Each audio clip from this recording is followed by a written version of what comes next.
Assalamualaikum guys, welcome back to my channel. Thank you kepada semua yang telah subscribe ke channel aku, and kepada belum lagi subscribe, dipersilakan tekan butang subscribe dan jangan lupa untuk follow Nas Winchester di Spotify. Jadi untuk kisah yang aku nak share dengan korang hari ni kan, dia lebih kepada, yes, dia ada dia punya storyline tau, okay, untuk kisah ni, and dia juga adalah ada kena-mengena dengan satu gejala yang boleh membawa ke kehancuran kepada sesuatu masyarakat dan juga kepada kita semualah kalau kita tidak berusaha untuk mencegahkannya guys. So kalau korang nak tahu dengan lebih lanjut lagi, tanpa membuang masa lagi guys, nama aku Nas and I am your true crime storyteller. Let's go.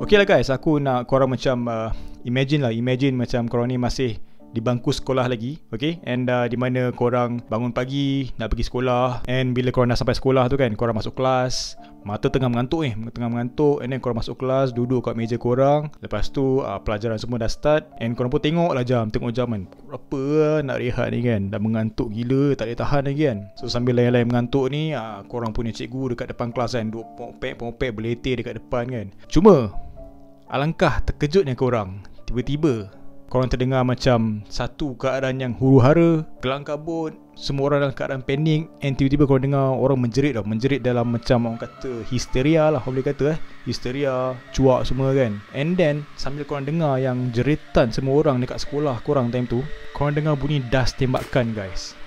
Das tembakan yang dilepaskan bertubi-tubi, and korang pun terus panik, definitely panik. And yang paling sedih is bila korang dapat tahu yang salah seorang daripada schoolmate korang telah meninggal dunia akibat daripada kejadian itu. Jadi itulah yang terjadi pada satu hari Jumaat pada bulan Mei 2019 di sebuah sekolah STEM school yang berlokasi di Colorado, Amerika Syarikat. Dua orang sahabat yang bernama Alex McKinney yang berumur 16 tahun dan juga Devin Erickson yang berumur 18 tahun telah ditahan dan juga didakwa atas pembunuhan peringkat pertama. Korang pun mesti macam aku juga, macam aku imagine lah, apa benda yang diorang budak-budak 2 ekor ni buat kan sampai kena hukuman teruk macam tu, betul tak? Sebab umur je lah baru 16 tahun, 18 tahun, tapi didakwa atas pembunuhan peringkat pertama. Okay, so inilah yang aku akan rungkaikan kepada korang apa yang telah dilakukan oleh dua orang budak ni. Terdapat seorang ibu, salah seorang daripada mangsa, dia berkata, "Aku tidak akan memaafkan dia. Aku hanya berharap dia mati dan juga diseksa teruk di neraka."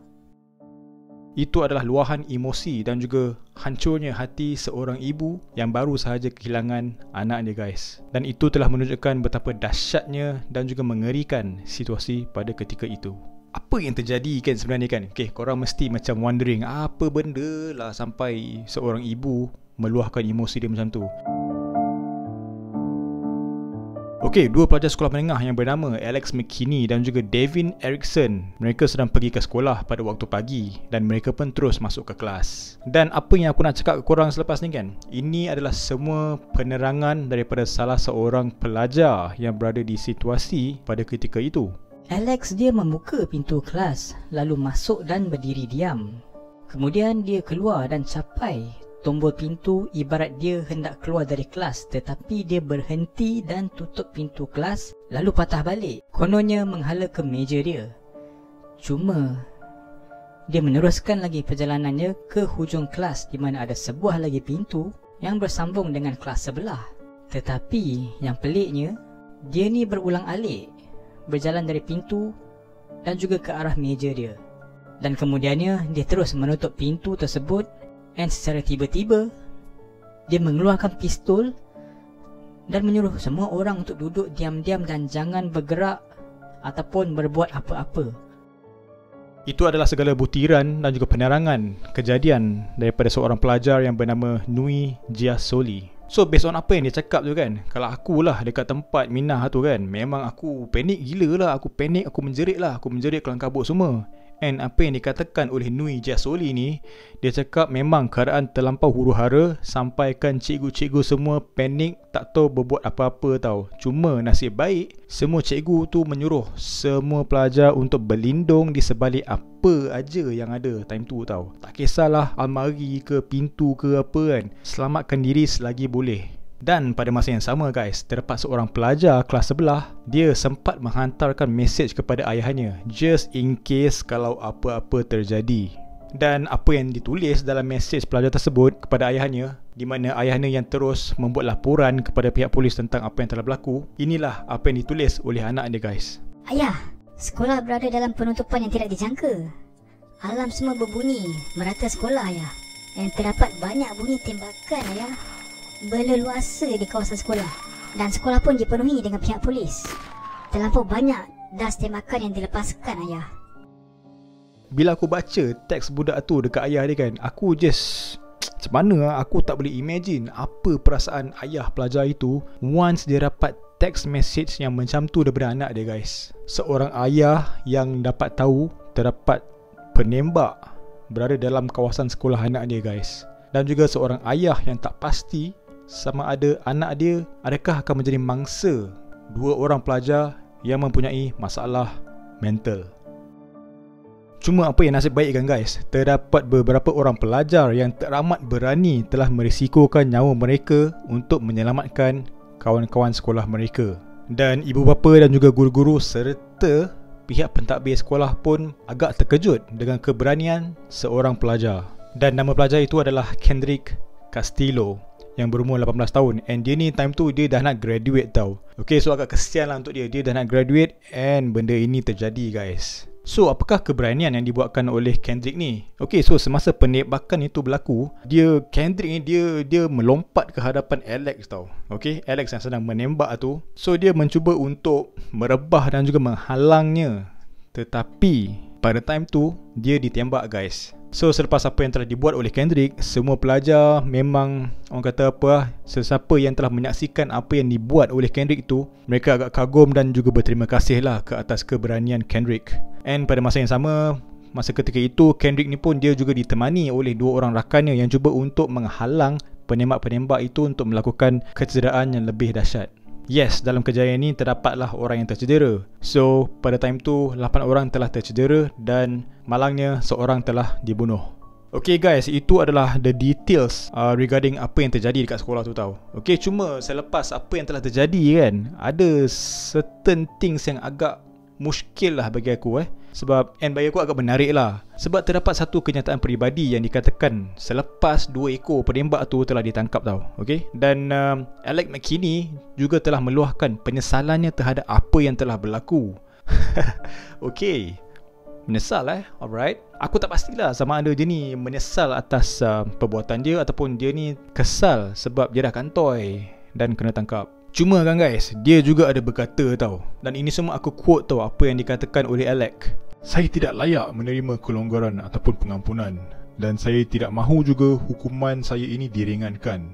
Apa yang telah saya buatkan itu adalah satu benda yang teramatlah kejam, tidak boleh dimaafkan, dan ia adalah satu sikap pengecut. And then berdasarkan kenyataan dia itu, dia juga ada mengkritik kepada orang-orang yang pandang tinggi kepadanya selepas apa yang telah dilakukan. Macam mana ya, dia mesti ada segelintir lah yang aku rasa macam tak berapa nak betul sebab mesti ada pun yang orang-orang yang diorang look up, diorang respect, diorang pandang tinggi terhadap pembunuh-pembunuh bersiri, pembunuh beramai-ramai ataupun orang-orang yang selalulah buat benda-benda yang keji dan juga luar biasa tau. Mesti ada punya lah kan. Itu yang aku tak faham kau tahu. Memang aku jam by orang-orang macam ni. So based on dia punya kenyataan tu yang dia kritik kepada orang-orang itu, dia berkata, macam mana kamu boleh mengidolakan seseorang yang menyembunyikan diri di sebalik pistol, mencederakan orang, dan juga seorang yang lemah yang tidak mampu untuk mendapat bantuan orang lain? Jangan jadi pengecut untuk sembunyikan diri di sebalik pistol. Kuatkan diri dan belajar untuk mencari bantuan, dan juga hadap dengan apa yang kamu sedang lalui. Pada masa itu, saya tidak berfikir sepenuhnya tentang berapa ramai orang yang akan saya sakiti. Saya sedang berduka. Sebab-sebab saya melakukan ini adalah amat bodoh dan juga menyedihkan. Okay guys, based on dia punya kritikan tu dia punya last word tu, sebab-sebab yang dia lakukan benda ni adalah satu benda yang bodoh dan juga menyedihkan. And yes, aku wondering apakah benda tu. And korang pun mesti terfikir apa benda yang dia buat, apakah sebab dia sampai dia buat jadi macam ni. And sebab dia adalah satu je guys, satu one and only reason why dia melakukan perkara yang keji ni guys. And sebab dia adalah dia ni merupakan seorang mangsa buli. Cuma kisah je ni kan, kisah tembakan dekat sekolah ni kan, dia ada dia punya twist sikit lah aku boleh kata Sebab pada awalnya Alex McKinney ni, pada awalnya dia dianggap sebagai seorang lelaki secara biologinya lah, dari segi rupa dan juga penampilan dia. Cuma melalui satu interview baru dapat tahu yang dia ni adalah seorang perempuan daripada lahir guys. Dan pada time tu dia berada di peringkat untuk menjadi lelaki sepenuhnya. Ini something yang rare, agak rare lah. Aku tak pernah dengar lah. Aku tak tahu lah whether korang pernah dengar ke tak kan. Kalau korang pernah dengar pasal yelah lahir as perempuan and then peringkat untuk menjadi lelaki kan, korang boleh tinggalkan dalam chat box ke dalam komen kan. Dia juga ada bagi tahu pihak penyiasat yang dia ni selalu diejek, selalu dibuli semasa di sekolah. Dan dia ni juga kerap dipersoalkan mengenai identiti jantinanya itu.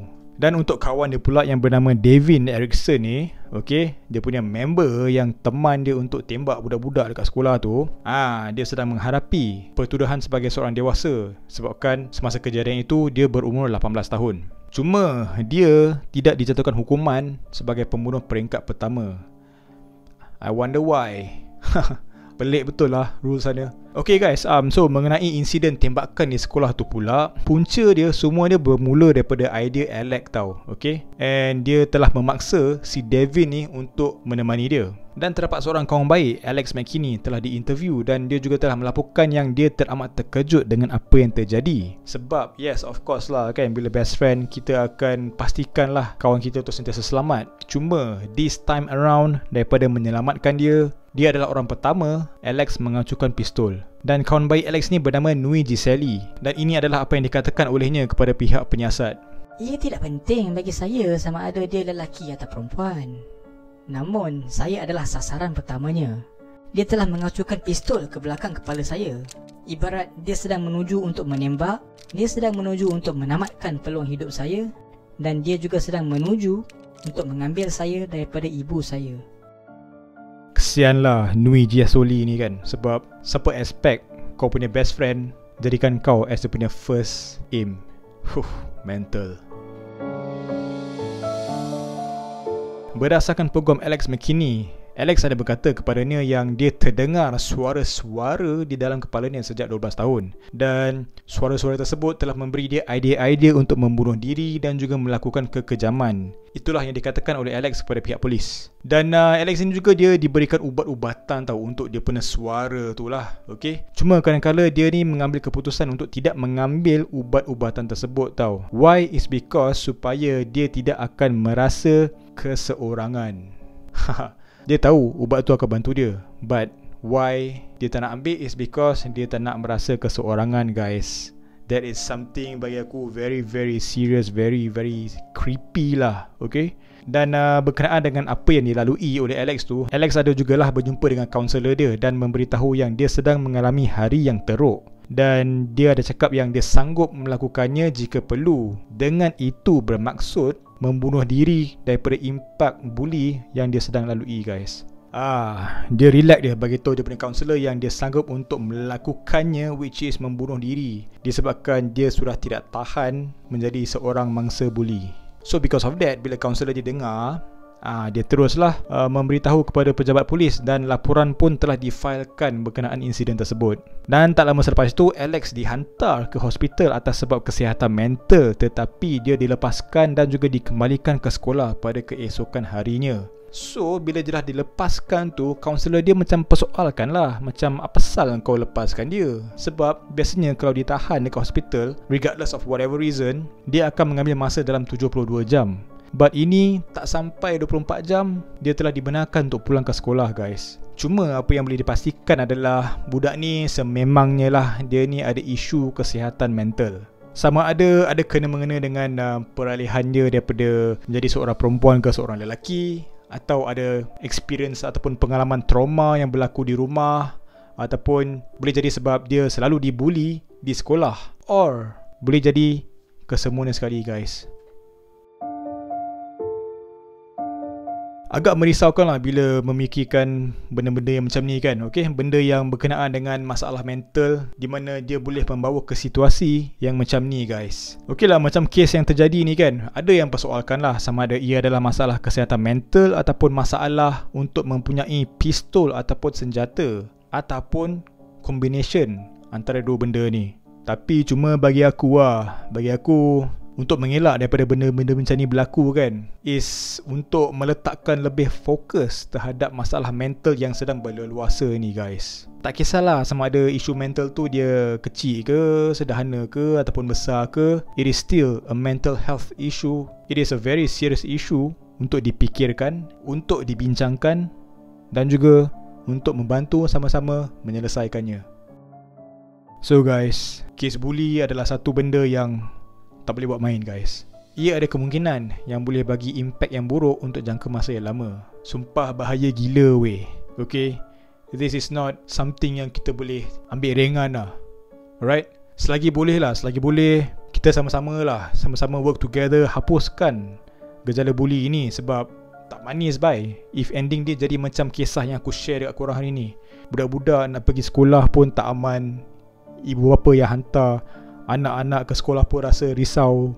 Of course, mesti ada antara korang yang hantar anak korang ke sekolah, ada anak buah ke apa kan, ataupun korang punya kawan punya adik-beradik ke apa yang korang dapat as a family kan. It is a very serious issue guys. And yalah, macam kita pun selalu tengok kes-kes viral ke apa kan dekat YouTube, dekat internet semua kan, yang kes bully end up jadi kes bunuh. Mangsa bully tu bila besar jadi seorang yang menakutkan. Macam kes yang terjadi dekat Alex McKinney ni, atas sebab-sebab yang dia terpaksa lalui dan dia telah dibuli, end up dibawa pistol ke sekolah and lepaskan tembakan guys. Aku tak boleh imagine doh. Is this the world that we are living in right now guys? Aku just tak tahu lah. Menakutkan doh aku cakap. So aku harap dengan kisah hari ni boleh memberikan banyak pengajaran kepada kita, banyak pengajaran, banyak peringatan. Because kalau benda macam ni tak boleh dibendung, korang tahulah apa akan jadi lah kan. So why don't kita bantu sama-sama ataupun cari bantuan sama-sama. It will make a big difference. Say no to bully, bully out. Jadi sampai sini sahaja aku boleh share dengan korang mengenai kisah yang telah terjadi di Colorado, di STEM School Colorado. Dan ya, macam aku cakap tadi lah, kes ni cuma bermula daripada seorang budak yang mempunyai masalah mental, di mana dia telah dibuli, end up dia melakukan keganasan di sekolahnya guys. So aku harap korang enjoy dengan kisah yang aku sharekan hari ni. Aku minta maaf atas segala kekurangan. Aku harap kita semua boleh dapat pengajaran daripada kisah hari ni. Thank you so much sebab tengok video aku berawal sampai habis. Dan kepada semua yang telah subscribe, thank you so much for subscribing. And kepada yang belum lagi subscribe, dipersilakan tekan butang subscribe dan juga the bell notification guys. And also jangan lupa untuk follow Nas Winchester di Spotify. Thank you so much. I will see you next video. As always guys, never stop creating. Always do what you love. Tak fikir apa orang cakap. Yang penting korang happy. And yang lagi penting is korang stay safe, stay healthy and take care guys. Assalamualaikum. Bye bye.